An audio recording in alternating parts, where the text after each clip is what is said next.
بسم اللہ الرحمن الرحیم۔ السلام علیکم ورحمۃ اللہ وبرکاتہ۔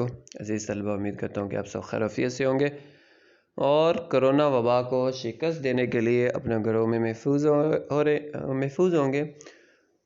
اور دی اسمارٹ اسکول سسٹم نے جو آپ کو گھر بیٹھے ہوئے تعلیم کی سہولت میسر کی ہے، اس سے بھرپور فائدہ اٹھا رہے ہوں گے، اور فائدہ اٹھانا بھی چاہیے کہ انسان کو ایک سہولت میسر آ رہی ہے، انسان کو ایک سہولت مل رہی ہے تو کیوں نہ وہ اس سے فائدہ اٹھائے۔ اور جو سہولت سے فائدہ نہیں اٹھاتا وہ ایک کامیاب انسان نہیں ہوتا، بلکہ ناکامی اس کا مقدر ٹھہرتی ہے۔ تو آپ بھی اس سہولت سے جو آپ کو دی جا رہی ہے گھر بیٹھے ہوئے، کہ آپ کو گھر سے باہر نہیں جانا پڑ رہا، آپ کو اکیڈمیوں میں نہیں جانا پڑ رہا، اور نہ ہی آپ کو بے یار و مددگار چھوڑ دیا گیا ہے، بلکہ آپ کی تعلیم کی، آپ کی تربیت کے لیے مناسب بندوبست کیا گیا تاکہ آپ کا نقصان یا حرج نہ ہو، بلکہ آپ اپنے تعلیمی سیشن کو جاری رکھ سکیں، اس کو آگے بڑھا سکیں۔ تو آئیے ہم اپنے اسی سلسلے کو آگے بڑھاتے ہیں۔ آج کا جو ہمارا موضوع ہے، آج کا جو ہمارا سبق ہے وہ ہے حفیظ جلندری کا تعارف۔ تو سب سے پہلے دیکھیے ان کی تاریخ پیدائش ہے 14 جنوری 1900 جلندر میں پیدا ہوئے تھے۔ جلندر یہ ہندوستان کا ایک شہر ہے۔ تو تقسیم بر صغیر کے بعد یہ شہر ہندوستان کے حصے میں آیا، اور جو ان کی وفات ہے وہ 21 دسمبر 1982 کو لاہور میں ہوئی تھی۔ چونکہ پاکستان بننے کے بعد یہ لاہور منتقل ہو گئے تھے، تو اس وجہ سے یہ پاکستانی شہری کہلائے۔ تو 1982 میں ان کی وفات لاہور میں ہوئی۔ تو ان کا مزار جو ہے وہ بھی لاہور میں ہی واقع ہے۔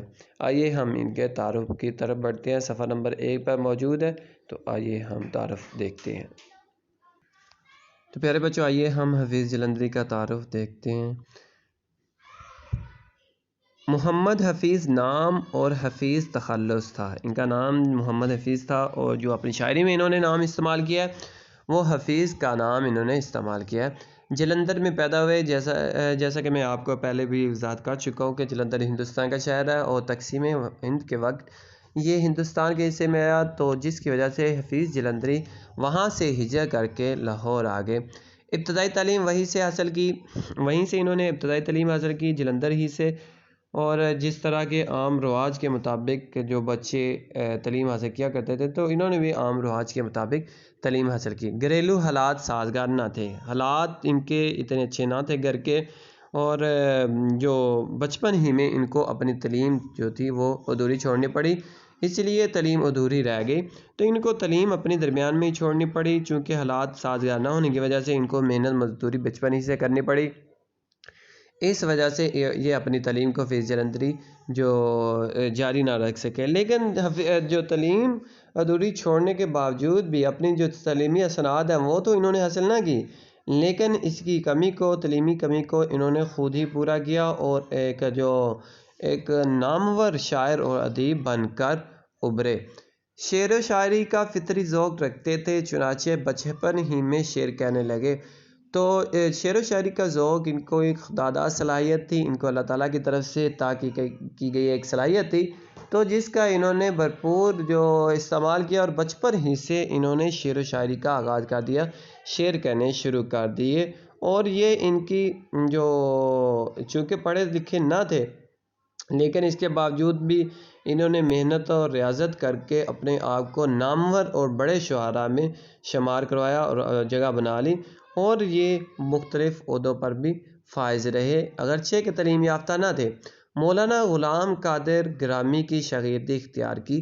اب چونکہ ایک جو شاعری کرتا ہے تو اس کو اپنی شاعری کی تصحیح کے لیے ایک استاد کی بھی ضرورت پڑتی ہے، تو انہوں نے اپنی شاعری کی تصحیح کے لیے مولانا غلام قادر گرامی، یہ ایک فارسی کے نامور شاعر تھے، مشہور شاعر تھے، تو ان کے شاگردی اختیار کی، اور یہ ان سے اپنی شاعری میں اصلاح لیا کرتے تھے۔ مختلف ادبی رسائل میں لکھتے رہے، اور اس کے علاوہ مختلف جو اس دور میں رسائل جاری ہوتے تھے، شائع ہوتے تھے، ان میں حفیظ جلندری نے مختلف تحریریں بھی لکھی اور اپنی شاعری بھی ان رسائل میں لکھی۔ مشاعروں نے انہیں شہرت دی، مختلف سرکاری محکموں سے جو وابستہ رہے۔ حفیظ جلندری چونکہ ایک قادر الکلام شاعر تھے، غزل اور نظم دونوں کے شاعر تھے، اور اس کے علاوہ اس کے ساتھ ساتھ ان کی جو آواز تھی وہ بھی بہت خوبصورت تھی، اور یہ جو غنائیت کے ساتھ پڑھتے تھے، جو غنائیت ان کی شاعری کی خوبصورتی تھی، ان کی خوبی تھی، وہ خود بھی جو مترنم انداز میں مشاعروں میں جا کر پڑھتے تھے، اور اس لیے انہوں نے آپ ان کی شاعری کو دیکھیں گے، انہوں نے ایسے الفاظ استعمال کیے، ایسے لفظیات کا انتخاب کیا جو غنائیت اور ترنم کے پیکر ہیں اور اس پر پورا اترتے ہیں۔ غنائیت کے سبب ہی ان کی گیت نگاری جو ہے وہ مشہور ہوئی ہے۔ انہوں نے بہت سارے گیت بھی لکھے ہیں اور جو انہوں نے مختلف مشاعروں میں پڑھے بھی ہیں، اور یہ الفاظ ایسے استعمال کرتے تھے، ایسے خوبصورت اور مترنم الفاظ استعمال کرتے تھے، جی ایسے معلوم ہوتا تھا جیسے کہ شاعری میں انہوں نے نگینے جاڑ دیے، انہوں نے موتی لگا دیے ہیں، اور جو سننے والے ہوتے تھے وہ اپنی جگہ پر مسحور ہو جاتے تھے، اپنی جگہ پر جم جاتے تھے، اور جو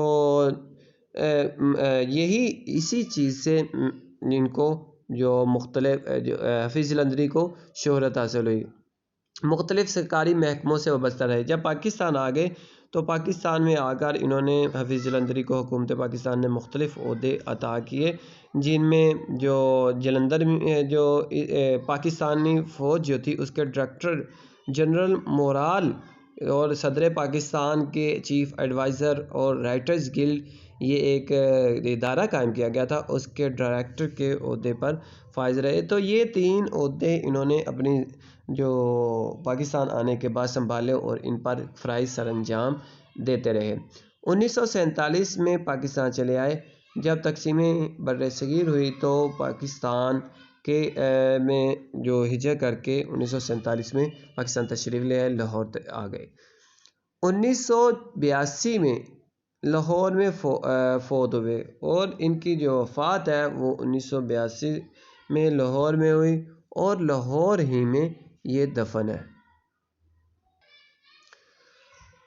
ان کا مزار اقبال پارک میں مینار پاکستان کے قریب ہے۔ اقبال پارک جہاں پہ مینار پاکستان واقع ہے، جس کو منٹو پارک کہا جاتا تھا، اب اس کا نام تبدیل کر کے اقبال پارک رکھ دیا گیا ہے۔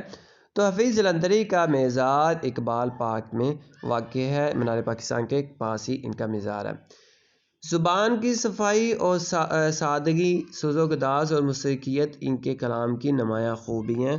جیسا کہ میں نے آپ کو پہلے بھی بتایا تھا کہ یہ مترنم انداز میں جو پڑھا کرتے تھے، تو یہ ان کے کلام کی خوبصورتی ہے۔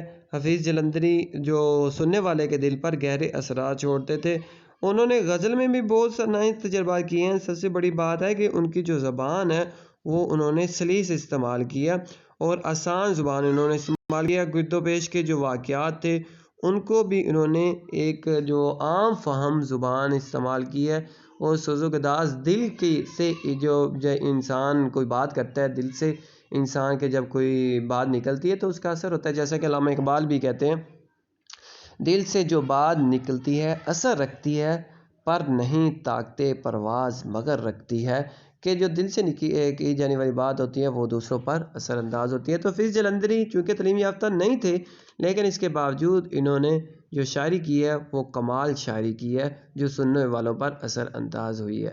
پاکستان کا قومی ترانہ ان کی ایک باعث فخر تخلیق ہے۔ حفیظ جلندری کا جو سب سے بڑا کارنامہ ہے وہ ان کا پاکستان کا جو قومی ترانہ ہے وہ اس کی تخلیق ہے۔ یہ ہمیشہ حفیظ جلندری کو اس کے ذریعے سے یاد رکھا جائے گا، یہ ان کا بہت بڑا کارنامہ ہے۔ اور یہ انہوں نے جو ترانہ لکھا تھا، یہ ترانہ احمد جی چھاگلا کی دھن پر تخلیق کیا گیا تھا۔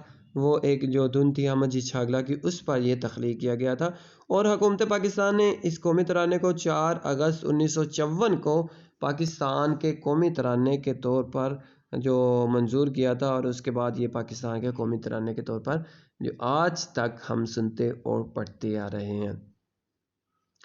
انہوں نے دیگر بہت سی قومی نظمیں بھی لکھی۔ حفیظ جلندری ایک قادر الکلام شاعر تھے۔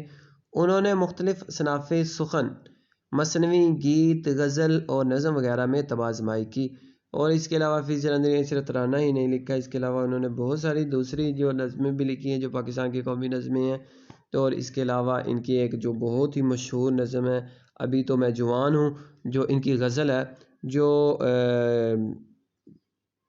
گائی بھی گئی ہے، اور یہ بہت اس کی وجہ سے حفیظ جلندری کو بہت شہرت حاصل ہوئی۔ اس کے علاوہ انہوں نے بہت مختلف اصناف سخن یعنی کہ شاعری کی بہت ساری دوسری قسمیں، جن میں مثنوی، گیت، غزل اور نظم وغیرہ میں بھی انہوں نے کوشش کی ہے، طب آزمائی کی ہے، اور یہ انہوں نے لکھنے کی کوشش کی ہے۔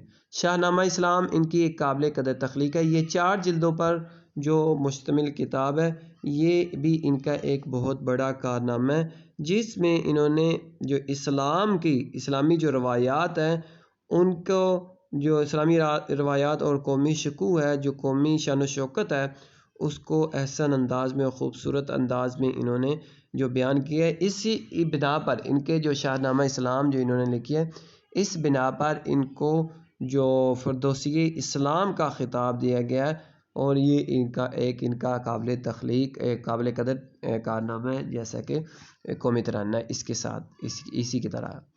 یہ اردو کی قومی، ملی اور رزمیہ شاعری میں عمدہ اضافہ ہے۔ یہ جو ان کا شاہ نامہ اسلام ہے، یہ اردو کی جو اس سے قومی شاعری میں اضافہ، ملی اور رزمیہ جو شاعری ہے اس میں اضافہ۔ رزمیہ شاعری کہتے ہیں جس میں کسی خاص قوم کے جو بہادری کی داستانیں، قصے ہیں، وہ بیان کیے جاتے ہیں۔ ان کی چند تصانیف یہ ہیں: تلخابہ شیریں، سوز و ساز، حفیظ کے گیت، حفیظ کی نظمیں اور چیونٹی نامہ۔ یہ حفیظ جلندری کے جو نمایاں اور چند تصانیف ہیں جو حفیظ جلندری نے لکھی ہیں۔ تو عزیز طلبہ، یہ تھا آج کا ہمارا سبق۔ اب جو آج کا آپ کی ڈائری ہے وہ حفیظ جلندری کا تعارف آپ نے یاد کرنا ہے۔ جی پیارے بچوں، جیسا کہ میں نے آپ کو پہلے بتایا کہ آج کی آپ کی ڈائری حفیظ جلندری کا تعارف ہے، تو یہ آپ نے تعارف مکمل یاد کرنا ہے۔ اگلے سبق تک کے لیے اپنا بہت سارا خیال رکھیے گا۔ اللہ تعالی ہم سب کا حامی و ناصر ہو، آمین۔